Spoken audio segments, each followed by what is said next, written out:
Bonjour, Linda Narcisse, présidente de l'association Renaissance Mofia 2. Et grâce au budget participatif de la ville, on a pu mettre en place ce projet. On a pu faire participer les habitants, les bénévoles et aussi les enfants de l'école du secteur. Pour créer ce jardin, donc on a récolté les plants avec les habitants, on a eu l'allié qui nous a beaucoup aidé aussi, qui a ramené beaucoup de plants pour nous, les bénévoles et tout le monde a mis la main à la pâte pour pouvoir créer ce jardin justement. Le bonheur des enfants mais aussi des habitants et des personnes âgées. Pourquoi? Parce qu'on a beaucoup de tisanes aussi.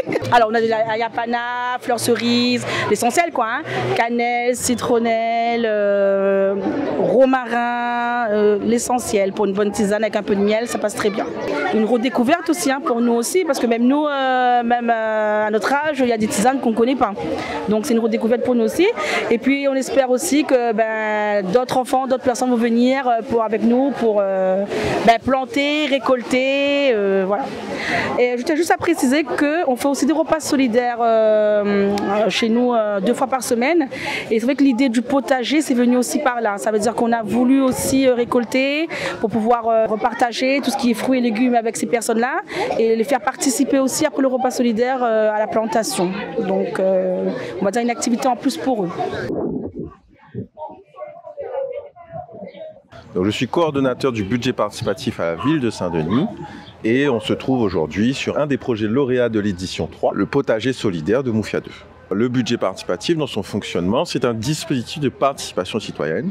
Donc c'est les habitants dans une première phase qui vont proposer des idées, peu importe lesquelles, on va tout récupérer.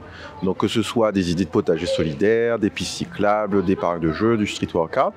Et pendant une deuxième phase, qui est une phase d'analyse, on va regarder tout ce qu'on peut faire, ce qu'on ne peut pas faire, parce que c'est la ville qui réalise les projets. Donc une fois que cette analyse est faite, on a une liste de projets qu'on peut réaliser, mais qui dépasse l'enveloppe allouée, qui est de 1,5 million par édition. Et du coup, il faut choisir. Mais ce n'est pas à nous, l'administration, ni aux élus de choisir. On a dit c'est aux habitants de décider en votant les projets qu'ils veulent voir être réalisés sur leur territoire. Pour l'édition 3, vous avez eu 52 projets qui ont été soumis au vote des habitants. Et pendant une troisième phase, qui est la phase de vote, les habitants choisissent 5 projets parmi lesquels ils préfèrent leurs projets préférés, etc. Et donc à chaque fois, à la suite de ces 3 phases, vous avez une liste de projets lauréats. Donc à l'édition 3, vous avez 26 projets lauréats et l'un d'eux est le potager solidaire à Mofia 2. Cette idée est issue du citoyen et la ville en fait intervient juste pour réaliser l'idée du citoyen.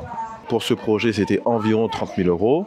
Et en fait, eux-mêmes, ils ont décidé, ils ont proposé, on voudrait des jardinières, on voudrait des espaces pour planter des arbres ou des arbustes, on voudrait un mix endémique, plantes médicinales, plantes aromatiques.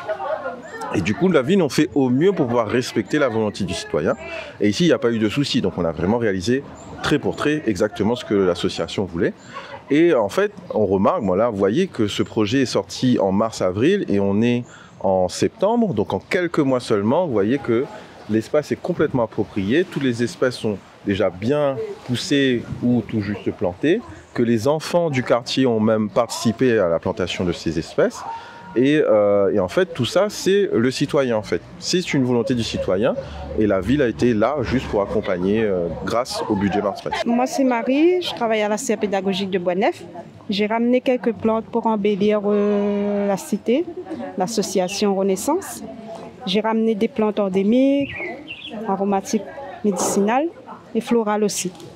Là, il y a M. Serge qui sont en train d'enlever les grosses feuilles de brinjel. À nous dit brinjel, un peu dit aubergine. Là, nous tirons toutes ces grosses feuilles parce qu'il y a 30 perdre, sinon ils perdent la force. Voilà. Là, nous tirons toutes les grosses feuilles. C'est une technique, ça, pour que l'aubergine rebourgeonne. Voilà.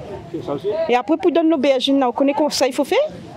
Dès qu'on a une première fleur, on casse la première fleur. Et après, l'aubergine, il embellit et il donne à plusieurs aubergines ou brinjel, comme il dit.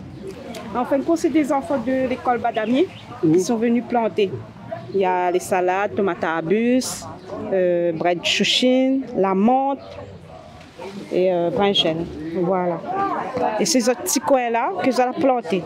En fin de compte, les biens, comment ce projet-là, parce qu'il donne à la connexion, un éveil de sens, connexion avec la terre, et puis planter. Voilà. Tout ça là, il ne faut pas perdre. Il y en a des endémiques qui poussent très bien dans les bas, il y en a des endémiques non.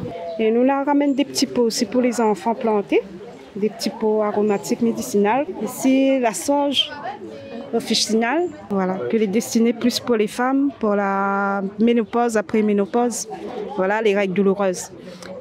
Et la sauge, ce qui est bien avec elle, il est culinaire aussi. Pour la tension, il régule la tension. Voilà. Pour baisser, pour réguler, il y a un endémique qui appelle bois de tension ou bois de fièvre. La CA pédagogique est au terminus téléphérique de Bois-Neuf, juste derrière la mairie annexe de Bois-Neuf. Ils peuvent venir visiter du lundi au jeudi, de 8h à 15h30, pas de souci. Et c'est un accueil convivial. Notre but, c'est transmettre notre savoir-faire au public et transmettre surtout aux enfants. Comment les techniques pour bouturer, pour planter, pour rempoter. Voilà, transmettre notre savoir-faire.